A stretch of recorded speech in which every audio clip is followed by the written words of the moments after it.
Bertemu kembali, Saudara. KPK merespons pemberian rehabilitasi kepada mantan Direktur Utama PT ASDP Ira Puspadewi dan 2 terdakwa lain oleh Presiden Prabowo Subianto. KPK menyebut proses penyidikan, penyelidikan hingga penuntutan kepada 3 terdakwa sudah melalui uji hukum dan dinyatakan sah secara formil maupun material.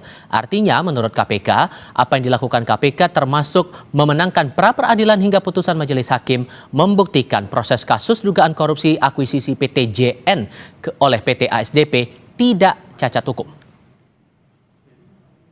Formil maupun material sudah diuji dan sudah selesai. Artinya selesai itu pekerjaan kami sudah lulus dari uji material, uji formil dengan memenangkan pra-peradilan, dan kemudian juga sudah diuji secara material dengan terbitnya putusan atau vonis majelis hakim.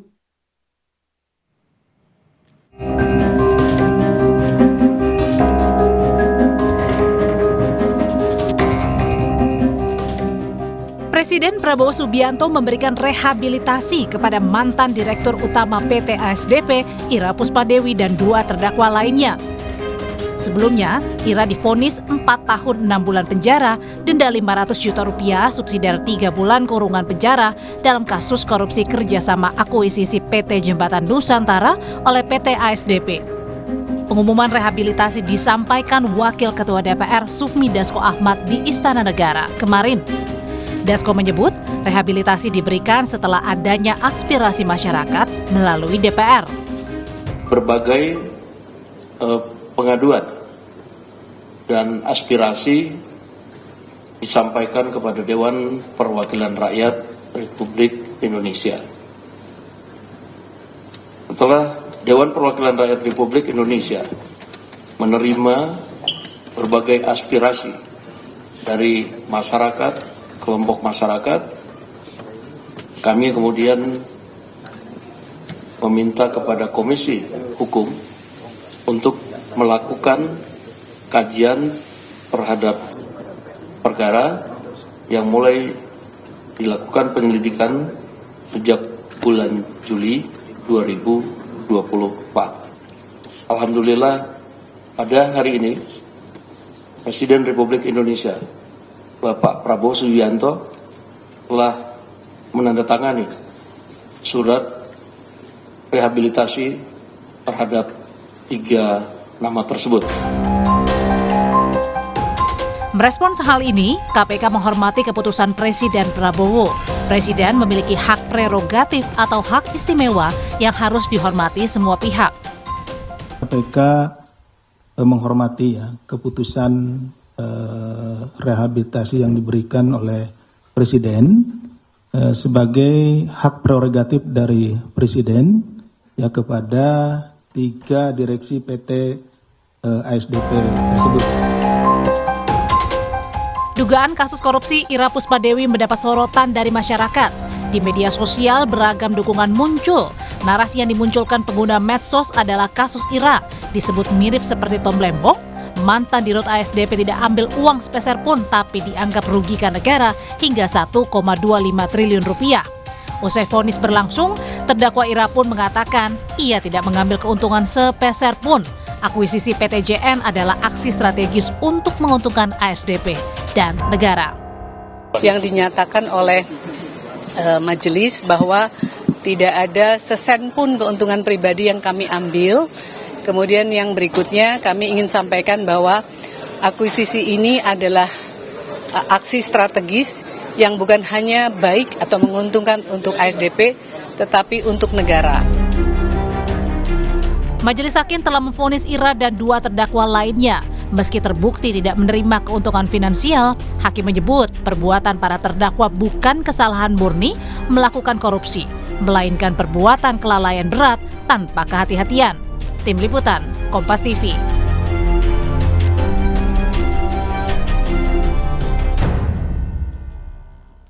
bukan kali pertama Presiden Prabowo Subianto mengampuni terpidana korupsi.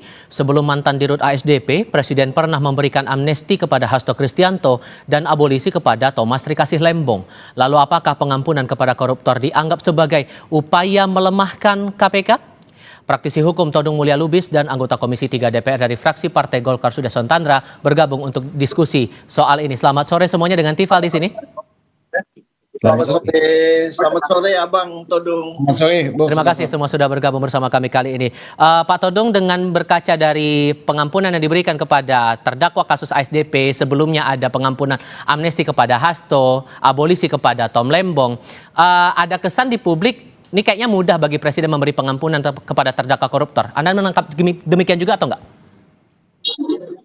Saya ingin melihat dalam konteks kontroversi yang ada pada beberapa kasus di mana kriminalisasi terhadap kebijakan itu dilakukan oleh aparat penegak hukum. Nah, ini mengganggu ya. Jadi dalam kasusnya Ira kita melihat ya, dugaan ada kriminalisasi itu terhadap kebijakan, padahal kebijakan yang dibuat sesuai dengan aturan main, sesuai dengan peraturan perusahaan, mendapat persetujuan, semua itu kan adalah keputusan komersial bisnis ya, yang tidak bisa dipidana, tidak bisa dikomersialkan. Nah, tadi dikatakan bahwa yang bersangkutan tidak melakukan self enrichment, memperkaya diri sendiri. Nah, ini sudah satu bukti sebetulnya bahwa ya dia tidak punya niat ya jahat ya mens rea untuk memperkaya diri sendiri. Jadi kriminalisasi terhadap kebijakan semacam ini mengganggu banyak pihak. Dan oleh sebab itu reaksi publik menurut saya sangat bisa dirasakan. Nah, tapi satu hal yang saya ingin katakan adalah kalau Anda menanyakan apakah Presiden Prabowo sepertinya mengobrol ya melalui rehabilitasi, melalui amnesti, rehabilitasi. Ya. Nah, saya kira sih kita ini sedang hidup dalam satu zaman abnormal. Ya, kita dihadapkan pada begitu banyak kasus korupsi, malah kejaksaan itu ya beberapa kali memamerkan begitu banyak uang yang dikorupsi. Itu uang cash dipamerkan. Dan jumlah kerugian keuangan negara itu begitu besar, fantastis. Nah, memang jadi ada semacam dilema, loh kok begini keadaannya ya. Tapi kalau misalnya kasus seperti yang dihadapi oleh Ira itu tetap diproses, ya memang juga publik akan merasa, loh siapa yang akan mau bertanggung jawab dan mau menjadi direksi perusahaan BUMN kalau bisa dikriminalisasi misalnya. Jadi saya ingin lihat dalam konteks kasus per kasus dan tidak ingin membuat satu generalisasi dalam hal ini. Sampai kemudian, sorry saya potong Pak, kalau belajar dari kasus rehabilitasi ini menurut Anda secara proses penuntutannya ini kurang kuat? Ya, tadi dikatakan oleh KPK bahwa mereka sudah di pra-peradilan ya, sudah melakukan penyidikan ya. Tapi kan itu tidak cukup. Kita kan juga harus melihat secara material ya kasus korupsinya itu seperti apa, dan kalau KPK sudah melihat bahwa tidak ada unsur memperkaya diri sendiri, nah apakah layak kasus itu diteruskan atau tidak? Nah, ini pertanyaannya menurut saya. Jadi kalau kita melihat ya kasus yang seperti ini, judgment rule itu mesti betul-betul dilihat ya sebagai satu guidance, sebagai satu pedoman oleh pengusaha-pengusaha, oleh direksi untuk membuat satu keputusan dan tidak bisa dipidana. Nah, Presiden Prabowo mungkin melihat ini dan mendengar ini dan membuat rehabilitasi. Pertanyaan saya cuma satu, kita perlu hati-hati dalam memberikan amnesti, abolisi, dan rehabilitasi ini, karena kita juga mesti menjaga hukum. Kalau saya, rehabilitasi dan gerasi itu kan diberikan setelah ada putusan yang inkrah. Setelah inkrah baru ada permohonan untuk rehabilitasi dan untuk juga gerasi gerasi.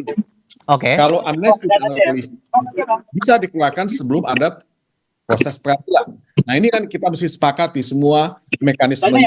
Sudah kami tangkap poin itu, Pak. Saya bahagia, saya senang, saya happy dengan rehabilitasi yang diberikan kepada Ira, karena menurut saya dia yang betul-betul ya punya profesionalitas dan integritas, dan saya tidak meragukan itu karena saya kenal dia. Pak Deson, saya pernah dia dulu, dan saya bertemu dengan dia ya waktu Oke. di tahanan. Kalau menurut Anda Pak Deson sampai keluar rehabilitasi ini datang dari Presiden Prabowo secara dasar hukumnya sudah tepat meskipun keluarnya setelah vonis disampaikan majelis hakim?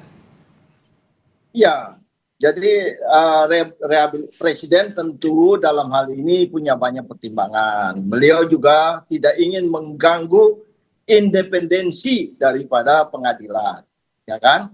Tetapi kalau kita melihat ini kembali kepada apa yang dikatakan oleh Bang Todung tadi, ya, dalam berusaha itu kan tunduk pada yang namanya business judgment rules, ya. Makanya kita kemudian misalnya di dalam Danantara ada. Jadi orang kalau dalam melaksanakan usaha itu kan tunduk pada yang namanya hukum bisnis, ya. Jadi kalau saya berusaha dengan Anda misalnya, Anda yang mau beli produk saya atau Anda berusaha dengan saya, tentu Anda kan ingin untung. Kami juga ingin untung, ya kan? Nah, itu mestinya harus KPK paham. Nah, kalau Presiden kemudian sudah 2 kali melakukan ini, maka ini sebenarnya merupakan suatu alert, suatu catatan sehingga bukan saja KPK, aparat penegak hukum semua untuk berhati-hati, khususnya dalam hal untuk melakukan tindakan kepada entity bisnis itu yang BUMN itu supaya berhati-hati. Ini juga bisa menimbulkan distrust kan di tengah-tengah masyarakat, di dunia usaha. Ya tadi seperti Bang Todung tadi bilang, siapa yang akan jadi direksi? Ya kan? Kita melihat banyak sekali ya. Saya terus terang secara terbuka, saya juga kapan itu mengkritik itu kemarin ya. Tapi walaupun itu sudah lama, ya kasus yang menimpa Burhanuddin Abdullah, mohon maaf ya, sebagai direktur gubernur BI, ya secara ex officio beliau itu tanda tangan. Tidak ada mens reanya, coba bayangkan aja. Oke, ya tapi kan? kalau kemudian, sorry saya potong Pak, kalau kemudian ini diberikan saat masih ada proses untuk banding, saat ada proses untuk kasasi, ada yang muncul juga pendapat, ini jangan-jangan melemahkan kerja KPK untuk memberantas korupsi. Anda sependapat nggak kalau ada pandangan begitu Pak Deson? Oh, kami tidak sependapat. Jadi begini loh, hak asasi orang itu kan harus dijamin. Ya kan? Kalau tunggu sampai kasasi, itu 3-4 tahun ke depan. Bagaimana beliau yang sudah dapat di dalam tahanan? Apalagi kan kalau kita lihat fakta persidangan itu kemudian ada dissenting kan? Ada dissenting itu, ya. Sehingga ini menjadi suatu tanda tanya. Ya. Dan kembali ya, saya sebagai anggota Komisi 3 DPR ini juga memberikan suatu perhatian khususnya kepada aparat penegak hukum untuk berhati-hati. Jangan gegabah. Ya, kenapa? Kerugian negara ini kadang-kadang kan ditentukan di atas kertas. Coba bayangkan aja, ya, hitung sini, hitung sana, kemudian ada kerugian negara tanpa melihat suatu fakta sesungguhnya di situ. Ya, seharusnya begini. Kalau yang tadi Bang Todung sampaikan itu, ya, sebelum diakuisisi kan pasti ada namanya RUPS. Yeah. Sebelum RUPS tentu ada penilaian, ada sebuah, dan itu kan tidak dikerjakan oleh direktur utama. Baik. Tetapi ada lembaga-lembaga tertentu. Nah, kalau itu semua sudah sesuai prosedur dan sudah diambil suatu tindakan, yang namanya bisnis itu kan pasti rugi atau untung. Gak ada bisnis untuk pulang pokok kan? Baik. Kalau kita bisnis pulang pokok ya lembaga sosial kan? Kira-kira demikian. Oke, Pak Todung, kalau kemudian sudah ada rehabilitasi seperti ini, maka secara prinsipil IRA ini bisa langsung bebas atau ada prosedur lain dulu yang harus dilewati? Ya, itu kan ada dalil ya dalam hukum ya. Justice delay, justice denied. Ya. Jadi keadilan yang ditunda itu adalah penolakan terhadap keadilan. Jadi ya seharusnya ya dia sudah harus bebas dan dia bisa kembali mengerjakan tugasnya seperti sedia kala. Nah, itu yang mesti dilakukan. Kalau misalnya kita nanti bilang, oh ini ada prosedur yang mesti ditempuh, mesti ada begini-begini segala macam. Menurut saya itu yang disebut justice delay, justice denied itu. Jadi ini ya tidak sesuai dengan cita rasa keadilan itu sendiri. Bayangkan ya, dia kan sudah ditahan beberapa bulan ya di rumah tahanan KPK. Nah, dia mendapat kepres rehabilitasi dari Presiden Prabowo. Ya seharusnya itu dilaksanakan ya. Langsung, tidak usah menunda-nunda. Jadi ya ini prinsipnya, karena pengadilan itu juga akan harus cepat, murah, dan sederhana. Oke. Keadilan juga pasti begitu. Ketika sudah ada Presiden mengeluarkan Kepres rehabilitasi yang merupakan hak prerogatifnya dia, ya mesti dilaksanakan. Hukum itu tidak boleh menyusahkan orang. Ya. Nah, kalau ada dua hukum yang berbeda, ini kita belajar pidana dulu di Fakultas Hukum. Ya, satu yang hukumannya berat, satu yang lebih ringan, yang diperlakukan itu hukum yang lebih ringan, bukan hukum yang lebih berat. Nah, dalam hal ini kita bicara mengenai hak asasi manusia loh. Baik. Kebebasan dia. Nah, jangan ditunda-tunda. Saya minta kepada KPK untuk tidak menunda-nunda. Kalau kemudian, singkat saja, kalau kemudian ada pengampunan seperti ini, efeknya atau dampaknya terhadap tersangka atau terdakwa lain yang menjalani kasus serupa akan bagaimana Pak Todung? Singkat saja. Kita ini banyak anomali hukum nih. Apa ya Pak? Dalam kasus Tom Lembong kan kita melihat bahwa Tom Lembong diberikan abolisi, ya, oleh Presiden Prabowo, ya. Nah, dia tidak terbukti memperkaya diri sendiri dan dia memang tidak melakukan punya mens rea, ya membuat satu keputusan yang merugikan keuangan negara. Ya. Jadi menurut saya kalau Tom Lembong sudah diputuskan seperti itu, ya yang lain seharusnya juga tidak diproses lagi, tidak ya dihukum. Kalau menurut saya.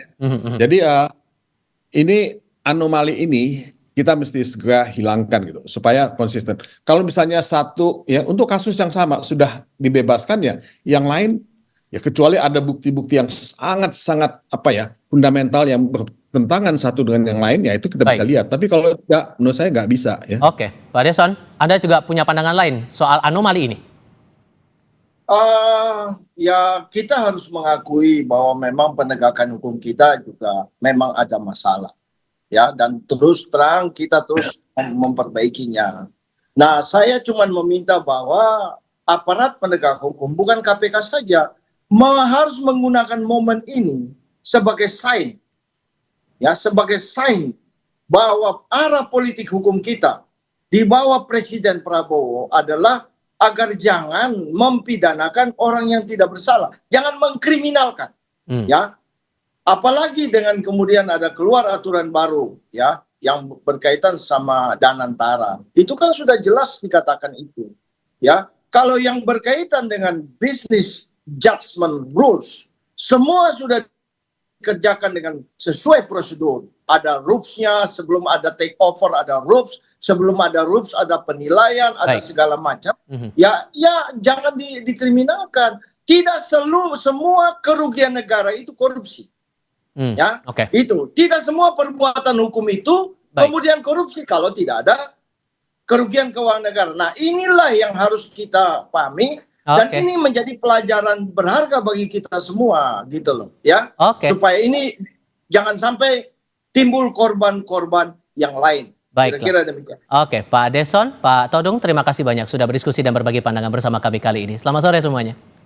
Salam Bang Todung. Sehat selalu.